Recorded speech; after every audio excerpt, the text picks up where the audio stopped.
boss. Right. The boss gets down, man. Right. Like he's pretty cool. Yeah, Right, he knows. right. Yeah, he knows Lenny, and he knows the Davis division. And then if you get up on stage. Yeah, it was. So what Pat on my back. what were you singing at the Forum? Whatever those guys were playing. Hopefully, was always look for Sonny Flaherty pop in, because that was a real close friend of Lenny's. Because that was like a club. It was a club, like a dinner club. Yeah. Sure was. Yeah, and did they do different kind of music at the dinner club? Yes, they did. They did jazz, blues, and he put on skits, and that was really, and he had the music. They did their own music. It was all about entertainment. It was about entertainment. Yeah. And he put on some shows. It was just, you wouldn't want to take your eyes off of him. Right. Because those guys were good. I remember he was saying, "I can do anything, but I can't tell a joke." I said, "I tried." He told me, he goes, I said, Lenny, I wanted you to come over. I always invited you to come over to my house. I said, come over to my house, I'll make you a pizza. And he goes, no, because you want me to play the keyboard. I said, yeah, you play the keyboard, I'll play the guitar, and that's what jam will be. Yeah. He goes, well, I don't know how. I don't know how. I don't know how to play the keyboard. I said, okay, Lynn, I'll feed you. Just come over and see. He was a very produced. He's a super guy. Yeah. I have, nothing bad to say about anybody. Those guys, because of the people I knew, is what made me and how I wanted to play and perform. Right. Because I look at them and I wanted to be like them, or if I could, better. Right. But it was hard because those guys are already the best. Yeah. They're already out there doing it, and that's what I wanted to do. I ended up doing pretty good, but and it seemed like it was not. I know you say you always wanted to be the best, but it seemed like a lot of these musicians really kind of took care of each other. We did. It wasn't a real competitive thing. And still to this day, they still do. Yeah. If you go into a place, a nightclub where they're playing, and they know you, or even if they don't know you, you're always welcome. Right. They make you feel welcome. Right. And the music that they play will put you in that era that you needed to be. Right. Right. I went to a place, Duffers, or Hank's it's called now. This is before Christmas. Yeah, that's a popular lot. That's where a lot of there's a lot of good music there. The Brown Street goes there, and there's a lot of popular bands that go there. Well, I seen this one guy. He's dynamite on guitar. And then I hear this name, and I haven't seen some of these guys for 50-some years. I told my wife, I said, if I hear that name one more time, I'm going to see if it's that guy playing the guitar. She goes, you probably know him, because he was the whole guy, had long hair and beard. It's like you got we got probably Ken, right. He probably lives next door to you. Yeah. Right. So I finally I get up and I walk over. I said, I got to ask you something, man. I said, did you ever live in Belmont? He goes, yeah, I did. I said, did you ever hang around Belmont Elementary, around the monkey bars and stuff, and bring your guitar up there? He goes, yeah, I did. I go, I'll be damned. I said, I think I played music with you. I know who you are. Right. And I told him who it was. He goes, Ricky T. I said, yeah, that's me, Ricky T. I haven't been called that in a while, but yeah, that's me. Where's Ricky T come from? Thomas. And there were so many Ricks. Right. So we went with the middle initial. Right. And Ricky T sort of stuck like a Model T Ford, Right. Ricky T, Sounds it cool. was Thomas. Yeah. But so the name stuck. Yeah. And I went with from there, But anyways, the guy, he could play, and I was so amazed. And the whole band that he played with, each one of them could sing and play their own gig. They could put on their own special. Right. Excuse me. When Ira's band was playing, And different people kept pointing out different people who were up there on stage and saying, "Oh, we heard his other band, and yeah, he was a session player with this and this," and it was funny when I went to the show and I got there early, and it's like everyone's like 70 years old. I'm like, man, I am the youngest person in here by like 20 years. Yeah. You know, and then the music starts, and everyone just starts looking at me and kind of, they're like, now you get it. But everyone was great. But yeah, I mean, it was totally a community. You know, and they all went to see each other play. Yeah. And but yeah, they were so cool to me. And Terry Walters was there. I met a bunch of people. Yeah. And, it's just neat to see how everyone's like Steve stuck together or haven't seen each other in decades, and it's like, don't miss a beat. A couple years ago, my daughter house caught fire in Preble County, and it burnt, and it destroyed everything she had. Yeah. And with it, I had the chest was a couple hundred years old, and in that chest I had all my pictures of the band, all the bands I played with, and they got all together, got destroyed. And lo and behold, out of the blue, the very next day, my daughter calls me. She says, "Dad," she goes, "when are you coming out here?" I said, "Well, I was trying to make it out there that day." She goes, "There's a guy here says he knows you. His name is Steve." I said, "Well, I know a lot of Steves." She goes, "There's one thing better." She goes, "He's refurnishing everything I got." I said, "Huh?"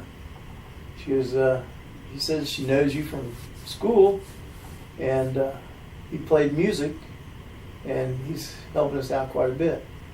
And I said, "I got to meet this guy." So anyway, I get out there, and it was Steve Cress, and he happens to live not too far from where I'm at now, but he flies with an airplane. He does all that. He doesn't play too much anymore. He's really into Florida now. He's into some neat stuff. But he helped out my daughter, and I hadn't seen him in 4 years. Yeah, because he was like a carpenter. So that's really cool. Yeah, it is. Really cool. It's really neat. You know how everybody's still coming together to help each other. Yeah. It's like okay, you can have your family, your aunts and uncles.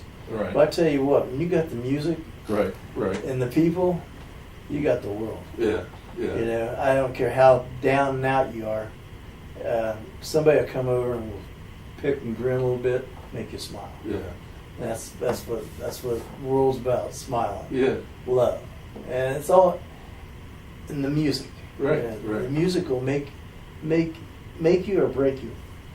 And you grew up with, like, in terms of music. Oh man. You grew up at the right time. The Temptations. Everything. Yeah. You know. Motown. You know. Rock and roll, jazz, gospel. Gospel is rock and roll. Right. I mean, from the early '60s through that decade. Yeah. You know, the music that came out and the way, you know, and all these different genres were influencing each other. Yeah. What was it like? When the Beatles hit, you're like, 10, 12? Yeah. You were pretty young. Yeah, the Beatles hit. Yeah, because I was still into, like, Elvis Presley stuff, you know, at that time. Yeah. And the music, you know, took a big change. And there was a band called the Travelers 4, New Blues Messengers. The Travelers 4. Travelers 4. Yeah, and they lived right around the corner. Everybody lived around New Blues Messengers. Yeah. And you guys had the names. Yeah. You had some good names. Man. Yeah. Well, it happened to be the one gentleman that's got his own place in Florida that does all the music. I can't think of his name. But I took his spot. Oh, really? The singer, with them. Dale Witt was the drummer, and they lived in the mansion on Croydon Avenue. And when he would start playing, I could hear it, to my house. So I'd just go on over and start. And where was this? They lived on Croydon. It was a big Croydon. On Croydon, yeah. Okay. They had the biggest house in that area. And the music was just flowing out of there. Man. And Sonny even went over there, Sonny Flaherty. And that's why I think first time I met Sonny was there, or it's a GUB hall, it was. Yeah. That's where, if you got really good, you got to play the GBU hall there on Linden Avenue. Right. And I've heard that. That was the place to making be. it. Yeah, and it might have cost you 75 cents to get in or something like that. But you'd be there all day, and there'd be 4 or 5, maybe 6 bands playing. Yeah. It was neat, That's where they did like the Battle of the Bands. Yeah, everything was happening there. Did you ever do any of that? Yes, I did with the Travelers 4. The Travelers 4. Yeah. And I think there was 5 or 6 of us in that band. Yeah. But it was good. I mean, times were so much easier. Yeah. Music, it just flew. Yeah. But I don't know. It was just great times. So, what were the bands you would say that influenced you?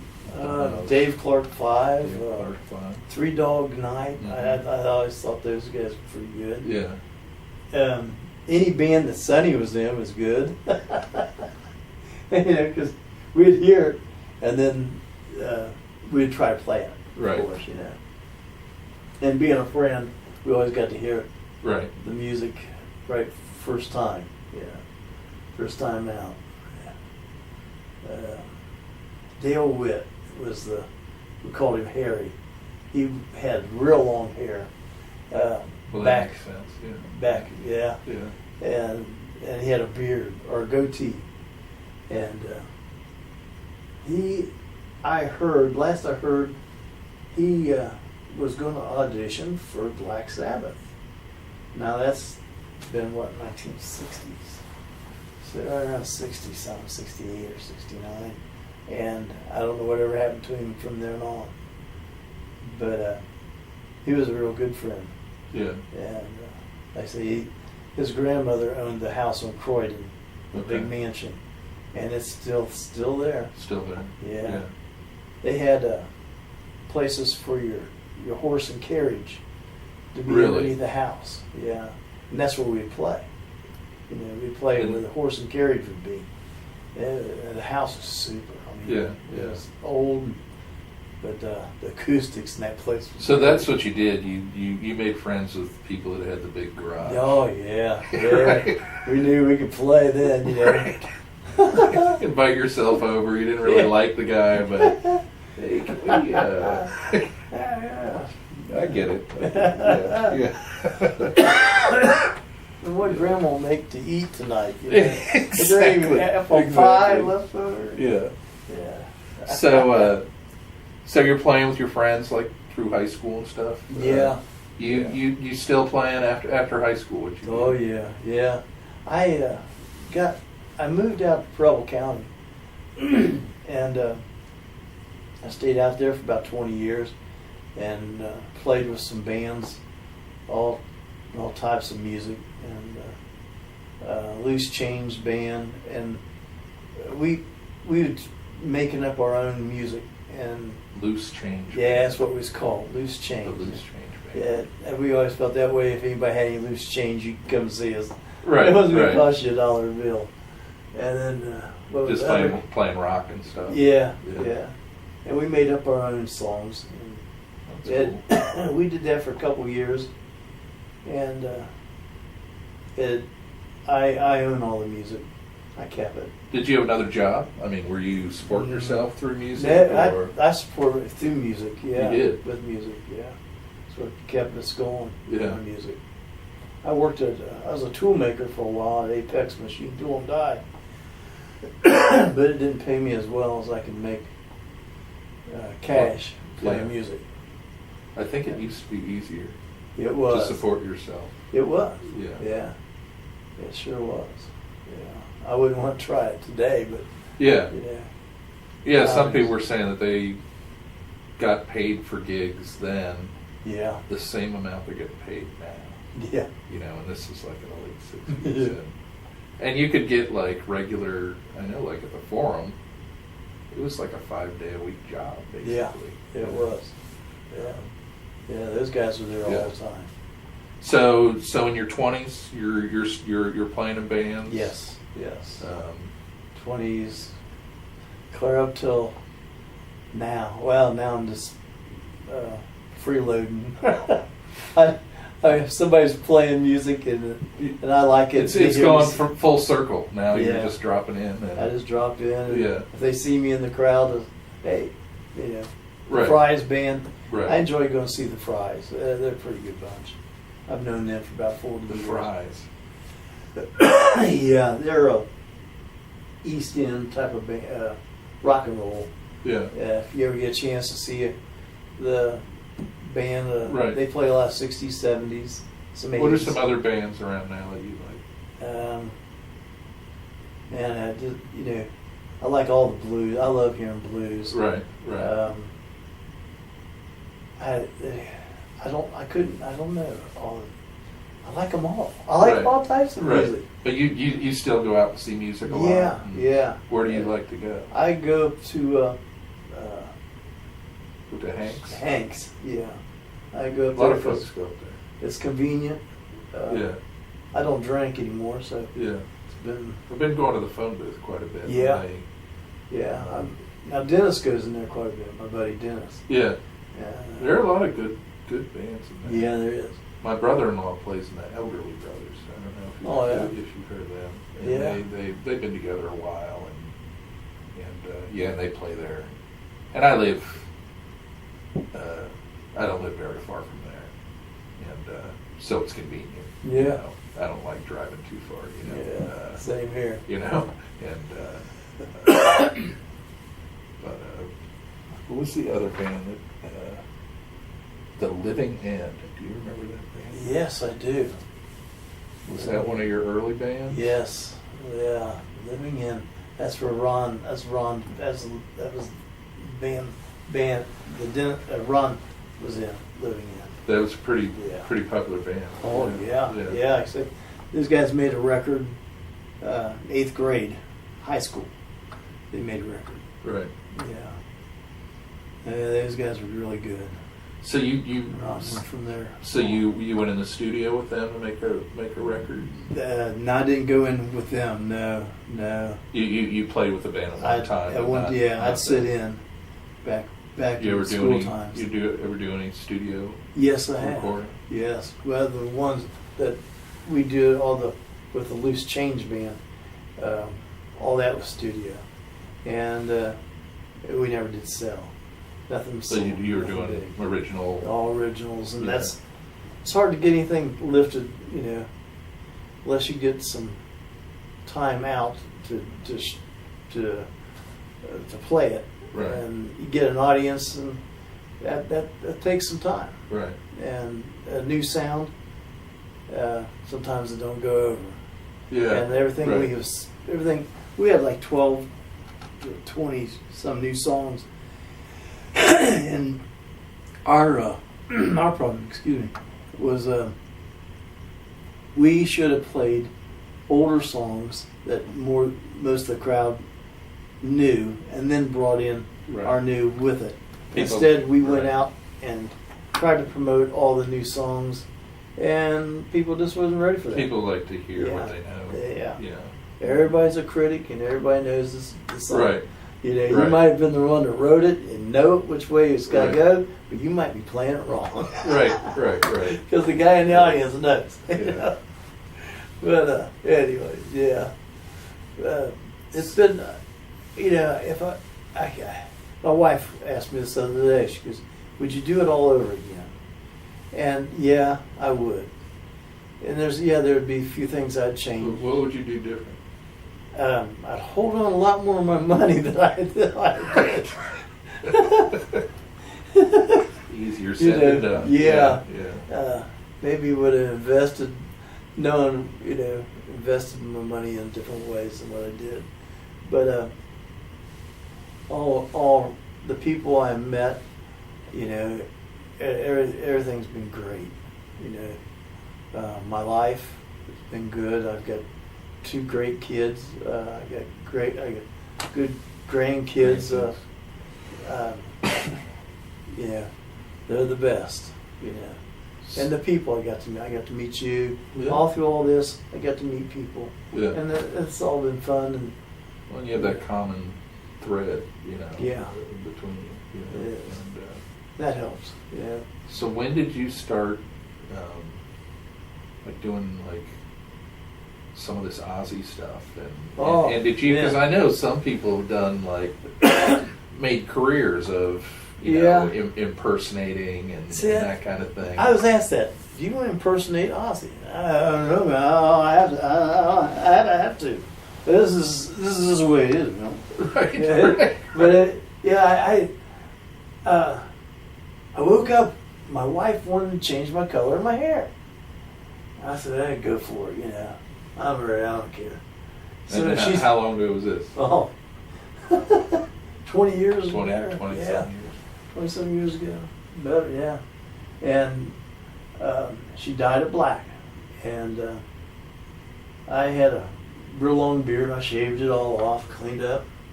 And I came down. This happened to be Ozzy's show was on TV.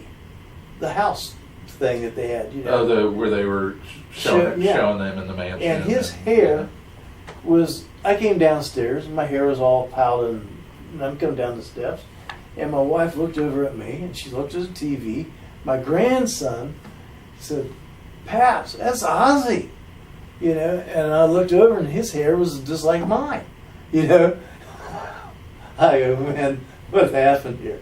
I went to bed as me. I'm waking up, You woke up looking at me on TV. Right. And from then on, it just wherever we go, everybody was mistaking me as Ozzy. So there was that close a resemblance that people thought you that's were. the reason. People are like, "Is that Ozzy?" Yeah. When you're at a restaurant eating food and the restaurant is overwhelmingly people coming sitting at your table, thinking that you're going to buy them dinner. Right. I had to do something to change that look again. Right. It got to be ridiculous. I mean, everywhere we go. So my wife goes, "We're going to go see Ozzy." I said, "All right, let's go." I bought the tickets. Happened to be, he didn't show up. So we're standing there going through this line, and they're searching you down. And this guy comes up to me, starts searching me. So I'll give you $5. Do that again. I'll give you $5 to do that again, man.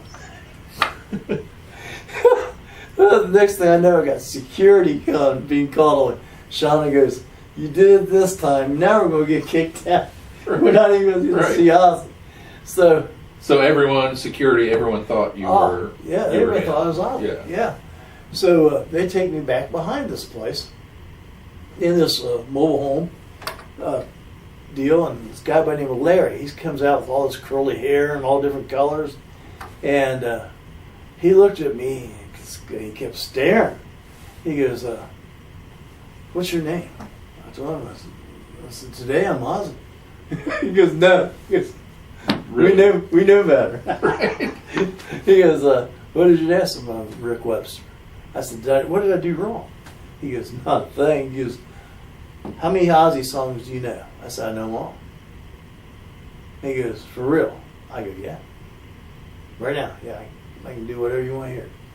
From me hollering out Sharon all the way, Right, from Black Sabbath on up through. All the way, I can do it all. He goes, "How well?" I said, "Well enough."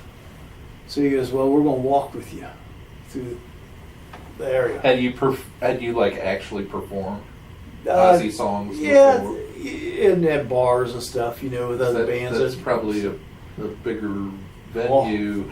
When you got 50,000 people looking at your ass, you better not do nothing wrong. Right. So Anyway, we're walking around, and these people are coming at me, and my wife, and security's, so backing everybody off. I said, I made the detour. I seen where it says stage, so I went back to the stage, and I was walking up the stage. Sean was going, Rick, I said, you got security here. What are they going to do to me, Sean? Yeah. But is that what they were? Is that what they were trying to get you? They wanted to see how the audience would react to me. They first wanted to see if they would believe it. Yeah. And so they hollered over the internet, the intercom. They said Ozzy will not be performing today, due to an accident. He will not be here. And if you want your money refund it. And they said, but the act is still going to go on. So I was that. And my wife's going, I can't believe I'm getting to see Rob Zombie. I said, Rob Zombie? You're married to Ozzy and you want to see Rob Zombie, man, yeah? And everybody started breaking up. Now we're on stage. This stage is the biggest stage I've ever been on. And I'm looking out to people, and people are looking like, 2 inches tall. Yeah. And this is the biggest performance I've ever had to do. Just to see. And people ask me, did you imitate him? I said, no. No, I actually sang. My voice is what you heard, and that was me. Not Ozzy, that was me, and I didn't imitate. So I don't try to imitate. I will do the best I can in being whoever that's supposed to be. Right. I don't try to imitate. There's no way I can possibly do that. Right. But I had fun. And at night, here's what really got. We pulled into this motel. Everything was packed. So the guy happened to have his back to me. And he goes, sir, he said, now he's talking not at me, but his back's facing me. He said, sir, didn't you see the no vacancy? We're booked. I said, before you do that, man, you better talk. Turn your ass around here and see who I am, man. He just turned around and he goes, 3rd floor. Hand me the keys to this biggest room I've ever had. Right. And he goes, also, sir, no smoking. So we get off the 3rd floor. And you could smell pot. Right, no smoking. No smoking. Nobody was smoking that day. Right. I swear. But it sure was good. It's like, you can smoke pot, you just can't smoke cigarettes. There you go. But anything, my wife woke up like 2 or 3 in the morning. She goes, I want some shrimp. She goes, I'm hungry for shrimp. I said, yeah. Call it. So they did. Man, room service had it. They had whatever we wanted. It was great. All expenses paid. Right. So that next day, part of what my payment was paying for that room and all that. It was like $500-600 for one night. Yeah. It was great. It's Columbus, you said? Columbus. Mm-hmm. Yeah. Right across from the stadium where we played. You could walk right across. Really? Yeah, it was a motel. It was nice. Had a chandelier above my bed. It was nice. So I wanted to jump up there and swing on it, but so that was one of those real nice downtown hotels nice. there. Yeah. It was. So this was like a double bill, Rob Zombie and Ozzy. Ozzy. Yeah. It's still on the internet. Is it really? Yeah, it's still on the internet. Well, that's cool. When I first heard the story, I didn't realize that they were like, Ozzy isn't here with the show going. I thought you just kind of was like, all right, let's see if we can pull this off. Yeah. So is that your favorite memory? Yeah, that was a great time. That was the night. I still haven't met Ozzy. Still never have. Right. One day he's going to get a load of me. And I'm going to charge him. Just got to see me. Yeah. Well, you're probably you're probably quite a bit taller than him. Yeah, a few inches. Yeah. I'm 6'2". I think he's like 5'8" or 5'9" or something like that. Yeah. That's fun. Well, I got his ID on my pocket. Yeah.